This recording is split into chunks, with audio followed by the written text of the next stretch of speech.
Welcome to Nanak Classes. दोस्तों, Nanak Classes के YouTube channel पे आपका स्वागत है। आज हम राजस्थान करंट अफेयर्स की वीकली टेस्ट की चर्चा कर रहे हैं, क्योंकि संडे है। संडे के दिन आपको वीकली जो भी हमने पिछले सप्ताह में क्वेश्चन पढ़े होते हैं उनका रिवाइज टेस्ट के माध्यम से आपको रिवाइज करवाया जाता है। तो 25 से 31 अक्टूबर 2021 के जितने भी करंट अफेयर्स के क्वेश्चन बनते हैं, आज हम उनका विश्लेषण करेंगे और रिवाइज टेस्ट के माध्यम से। और आज 31 अक्टूबर एक खास दिन है, सरदार वल्लभ भाई पटेल का इस दिन हम जन्म दिवस मनाते हैं, एकता दिवस के रूप में। ये दिन सभी को याद आता है। तो भारत के लौह पुरुष सरदार वल्लभ भाई पटेल के जन्म दिवस की सभी विद्यार्थियों को हार्दिक शुभकामनाएं।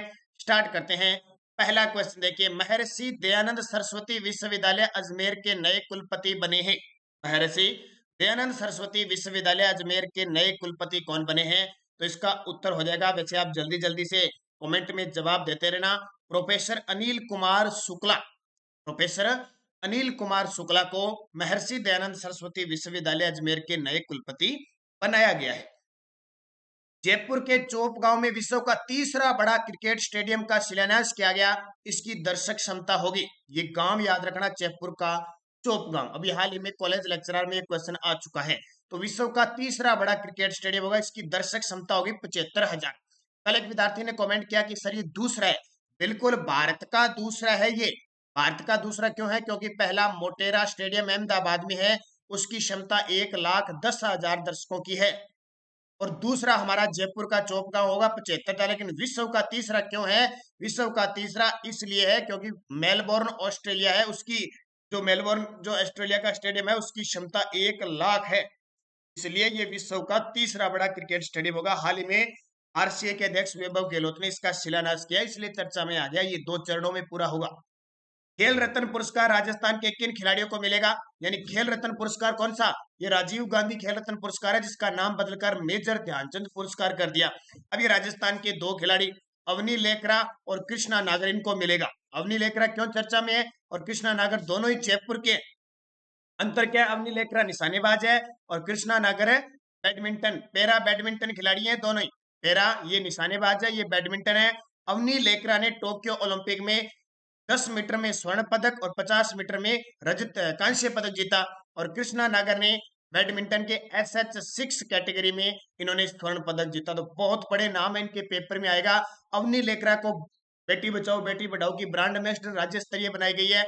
और जो समापन समारोह था टोक्यो पैरा ओलंपिक का, उसमें ध्वजवाहक भी कौन थी? भारतीय, वो अवनी लेकरा थी। तो इतनी बातें आपको याद रखनी है और पेपर में निश्चित तौर पे क्वेश्चन आएंगे। और आ चुके हैं एसआई कॉलेज लेक्चरर, और आपने देखा होगा अभी ये एग्जाम हुआ था आरएस का, उसमें सारे क्वेश्चन आए थे। ये घोड़ा पछाड़ नदी पर हैंगिंग जैसा फुट ब्रिज बनेगा, ये किस जिले में है? तो घोड़ा पछाड़ जो नदी है उस पर हैंगिंग जो ब्रिज बना हुआ है चंबल नदी पर कोटा में, वैसा फुट ब्रिज बनेगा। तो ये बूंदी के अंदर है। राजस्थान के एथलेटिक कोच महावीर सैनी को द्रोणाचार्य अवार्ड देने की घोषणा हुई है। यह राजस्थान के किस एथलीट के कोच है? ये बहुत बड़ा प्रश्न है भी, क्योंकि हाल ही में अभी पुरस्कारों की, खेल पुरस्कारों की घोषणा लगातार की जा रही है। जैसे खेल रत्न की हो गई, अब द्रोणाचार्य अवार्ड किस क्षेत्र में दिया जाता है? विशिष्ट, यानी एक प्रशिक्षक को, एक गुरु को दिया जाता है, ध्यान रखना, सिखाने वाले को दिया जाता है द्रोणाचार्य अवार्ड। यह राजस्थान के एथलीट थे कि सुंदर सिंह गुर्जर के कोच हैं, ये जो करौली जिले के हैं, जिन्होंने टोक्यो पैरा ओलंपिक में भाला फेंक में रजत कांस्य पदक जीता था। सॉरी, दुनिया के टॉप 2% वैज्ञानिकों में सेंट्रल यूनिवर्सिटी ऑफ राजस्थान के कितने शिक्षक वैज्ञानिक शामिल हुए हैं? दुनिया के टॉप 2% वैज्ञानिकों में सेंट्रल यूनिवर्सिटी ऑफ राजस्थान के कितने वैज्ञानिक शामिल हुए हैं? 9 शामिल हुए हैं। राजस्थान सरकार ने दिव्यांगजनों को प्रमोशन में कितने प्रतिशत आरक्षण देने की घोषणा की है? राजस्थान सरकार ने जो दिव्यांगजन है उनको प्रमोशन में कितने प्रतिशत आरक्षण देने की घोषणा की है? 4%। केंद्रीय बिजली मंत्रालय की ओर से जारी राज्य ऊर्जा दक्षता सूचकांक 2020 में राजस्थान को कौन सा स्थान मिला? हाल ही में केंद्रीय बिजली मंत्रालय की ओर से जारी राज्य ऊर्जा दक्षता सूचकांक 2020 में राजस्थान को दूसरा स्थान मिला है, पहला कर्नाटक को। हाल ही में किस नदी पर मास्टर प्लान बनाने के लिए राजस्थान और मध्य प्रदेश के बीच समझौता हुआ है? हाल ही में किस नदी पर मास्टर प्लान बनाने के लिए राजस्थान और मध्य प्रदेश के बीच समझौता हुआ है? तो ये चंबल नदी, क्योंकि आपको पता है चंबल नदी जो चंबल बहुउद्देशीय परियोजना है वो किन दो राज्यों की है? राजस्थान और मध्य प्रदेश की 50-50% इनकी हिस्सेदारी है, क्योंकि टोटल 386 मेगावाट बिजली उत्पन्न होती है, उसमें से आधा आधा हिस्सा राजस्थान और मध्य प्रदेश का। अहोई अष्टमी का पर्व कब मनाया जाता है? ये काफी इंपॉर्टेंट है। संतान की सुखी के लिए ये पर्व मनाया जाता है, ये व्रत रखा जाता है अहोई अष्टमी। तो कार्तिक कृष्ण अष्टमी को मनाया जाता है। भारत की प्रथम कृषि आधारित कुसुम सौर ऊर्जा संयंत्र परियोजना को राजस्थान के किस गांव में प्रारंभ किया गया? भारत की प्रथम कृषि आधारित कुसुम सौर ऊर्जा संयंत्र परियोजना को राजस्थान के किस गांव में प्रारंभ किया गया? तो राजस्थान के जयपुर के बालोजी गांव से इसकी शुरुआत हुई। और कल आपको अक्टूबर मंथ के टॉप 100 क्वेश्चनों का वीडियो मिल जाएगा। कल 8 बजे अक्टूबर मंथ के टॉप 100 क्वेश्चनों का वीडियो मिलेगा। तैयार रहना, मस्त रहना और लगातार नियंत्रण अध्ययन करते रहना। राजस्थान राज्य ऊर्जा निगम को केंद्रीय पर्यावरण, वन और जलवायु परिवर्तन मंत्रालय द्वारा किस राज्य में कोयला खनन की अनुमति मिली है? राजस्थान राज्य ऊर्जा निगम है जो अपना, उसको केंद्रीय पर्यावरण, वन और जलवायु परिवर्तन मंत्रालय ने कह दिया कि कौन से राज्य में कोयला खनन की अनुमति मिल गई है? तो वो छत्तीसगढ़ के अंदर। दक्षिण भारत के प्रसिद्ध फूड सांबर में डाली जाने वाली सहजन फली की खेती किस संस्था के प्रयोगों से अब मरुस्थल में भी की जाएगी? दक्षिण भारत की एक प्रसिद्ध फूड है, सांबर में डाले जाने वाली एक सहजन फली है, उसकी खेती की संस्था अब राजस्थान के मरुस्थल में भी की जा सकेगी। तो ये काजरी के द्वारा, किस संस्था के प्रयोग से? काजरी के प्रयोग से। काजरी का मुख्यालय जोधपुर में है। 1959 में इसकी स्थापना हुई थी। पुस्तक संस्कृतरी सनातन दीट के लेखक कौन है? तो ये तो आप जानते हो, संस्कृतरी सनातन दीट। क्यों इंपॉर्टेंट है? क्योंकि हाल ही में आरएस के अंदर ये क्वेश्चन आया है। संस्कृतरी सनातन दीट ये राजस्थानी भाषा के लेखक हैं भंवर सिंह सामोर, जिन्हें केंद्रीय साहित्य अकादमी अवार्ड मिलेगा। प्रदेश में राजस्थान सरकार स्वास्थ्य योजना आरजीएचएस की शुरुआत कब से हुई है? ये क्वेश्चन बहुत इंपॉर्टेंट है, अभी अच्छे तरीके से पढ़ना। प्रदेश में राजस्थान सरकार स्वास्थ्य योजना की शुरुआत 1 जुलाई 2021 से हुई है। अब आपके लिए क्वेश्चन छोड़ के जाता हूं, इसकी जो नोडल एजेंसी बनाई गई है, कार्यभार संभाला गया है, कॉनफेड को संभाला गया है। कॉनफेड किसको? इस कॉनफेड की स्थापना कब हुई थी? ये क्वेश्चन पेपर में आने वाले समय में पूछा जा सकता है। इसका जवाब आप कमेंट बॉक्स में दोगे, क्योंकि मैं आपको बहुत बार इसके बारे में बता चुका हूं। 60वीं राष्ट्रीय ओपन एथलीट चैंपियनशिप 2021 में 20 किलोमीटर पैदल चाल में राजस्थान की खिलाड़ी विजेता बनी। ये इंपॉर्टेंट है भी।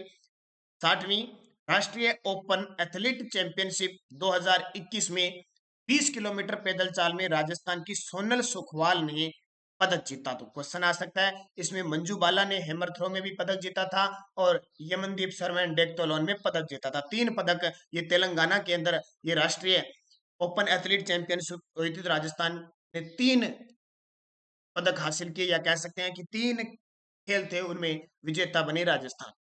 हाल ही में किस वैज्ञानिक को विज्ञान भूषण पुरस्कार से सम्मानित किया गया? हाल ही में किस वैज्ञानिक को विज्ञान भूषण पुरस्कार से सम्मानित किया गया? तो डॉक्टर डीडी ओझा। इसको डॉक्टर डीडी ओझा को सम्मानित किया गया। विदेशी पर्यटकों की सुरक्षा की दृष्टि से सबसे सुरक्षित राज्य कौन सा है? विदेशी पर्यटकों की सुरक्षा की दृष्टि से सबसे सुरक्षित राज्य राजस्थान को माना गया है। किसको? हमारे राजस्थान को। हाल ही में विश्व आयुर्वेद परिषद के राष्ट्रीय अध्यक्ष किसे बनाया गया है? हाल ही में विश्व आयुर्वेद परिषद के राष्ट्रीय अध्यक्ष बने हैं डॉक्टर यानी प्रोफेसर गोविंद साहे शुक्ला को विश्व आयुर्वेद परिषद के राष्ट्रीय अध्यक्ष बनाया गया है। राजस्थान में 120 मीटर की ऊंचाई पर उपलब्ध संभाव्य पवन ऊर्जा क्षमता कितनी अनुमानित की गई है? यानी अभी हाल ही में अनुमानित की गई है, केंद्रीय जो ऊर्जा मंत्रालय द्वारा, उसने कहा है कि राजस्थान में 120 मीटर की ऊंचाई पर पवन ऊर्जा कितनी उपलब्ध है, इसकी संभावना जताई गई है 1,27,750 मेगावाट। राज्य के किस फूड क्राफ्ट इंस्टीट्यूट को राज्य होटल प्रबंधन संस्थान के रूप में क्रमोन्नत किया गया है? यानी राजस्थान का कौन सा फूड क्राफ्ट इंस्टीट्यूट है जिसको राज्य होटल प्रबंधन संस्थान को केंद्रीय पर्यटन मंत्रालय द्वारा क्रमोन्नत किया गया है? तो वो है फूड क्राफ्ट इंस्टीट्यूट धौलपुर। तो आज रिवीजन क्लास है, आपको पता है रोज सुबह 7 बजे आपको तथ्य के साथ क्लास मिलती है, शाम 9 बजे आपको राजस्थान जीके की क्लास मिलती है, और ग्राम सेवक के लिए आपके लिए वीडियो शुरू हो चुकी है। आज वीडियो एक आपको और प्राप्त हो जाएगा। तो निरंतर आप अध्ययन कीजिए और लगातार जो भी आपको वीडियो मिले वो आप देखते रहना। रूमा देवी के बारे में निम्न में से कौन सा कथन सही नहीं है? अब रूमा देवी तो इतनी चर्चित है, वे जसरापुर खेतड़ी गांव में पली बड़ी थी, तो ये सत्य नहीं है। भी रूमा देवी का जब भी नाम आ जाए तो आपको बाड़मेर की तरफ रुख करना है। किस तरफ? बाड़मेर। भारत के राष्ट्रपति द्वारा 2018 में नारी शक्ति पुरस्कार दिया गया, ये बिल्कुल सही है। हस्तशिल्प के क्षेत्र में जानी जाती, ये भी सही है। अच्छा, महिलाओं को रोजगार में बढ़ावा देने में अहम भूमिका निभा रही, ये भी सही है। केबीसी में भाग ले चुकी है, अमेरिका के हार्वर्ड यूनिवर्सिटी में भी संबोधन कर चुकी है, तो ये याद रखना।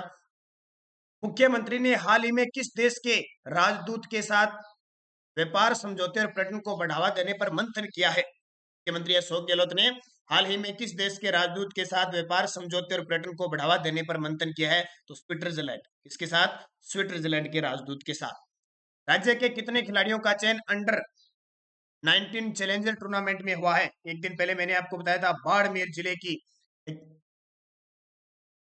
बकरी चलाने वाली लड़की, उसका भी चैलेंजर में चयन हुआ है। राजस्थान के कितने खिलाड़ियों का? 6 खिलाड़ियों का हुआ है। हाल ही में अभिनेता अक्षय कुमार ने राजस्थान वनवासी कल्याण परिषद को सहयोग दिया है, यह कहां स्थित है? अक्षय कुमार, जानते हो, हाल ही में अभिनेता अक्षय कुमार ने राजस्थान वनवासी कल्याण परिषद को सहयोग दिया है, और ये कहां पे है? उदयपुर के अंदर स्थित है। ये आपके 25 क्वेश्चन, क्योंकि पिछले सप्ताह में आपको 2-3 क्वेश्चन, आप 2-3 दिन आपको वीडियो नहीं मिल पाया था, लेकिन फिर भी हमने जिस पिछले सप्ताह में जो भी था उसको रोज, क्योंकि संडे के दिन आपको वीकली टेस्ट मिलता है, तो मिल गया। और कल आपको अक्टूबर मंथ के टॉप 100 क्वेश्चनों का वीडियो मिलने वाला है। बस तैयार रहिए। जो भी वीडियो, आप चैनल को सब्सक्राइब करें, और पीडीएफ इसकी टेलीग्राम पर नाना क्लासेज राजस्थान करंट अफेयर्स नाम से उपलब्ध है, वो देख सकते हो। इसके अलावा हमारी, आपको हम बता देते हैं कि करंट अफेयर्स भी उपलब्ध है, हमारी करंट अफेयर्स भी उपलब्ध है, आप उसे भी ज्वाइन कर सकते हैं, ध्यान रखना।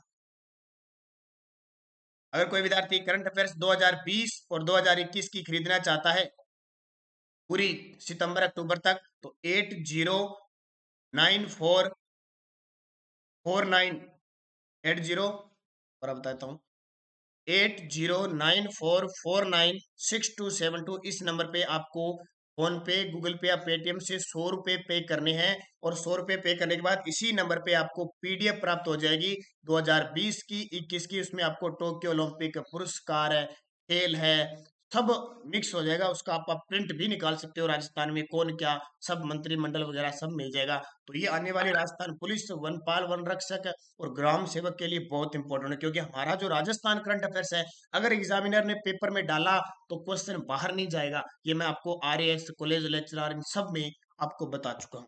दोस्तों, वीडियो को लाइक करना, शेयर करना। धन्यवाद। जय हिंद, जय भारत।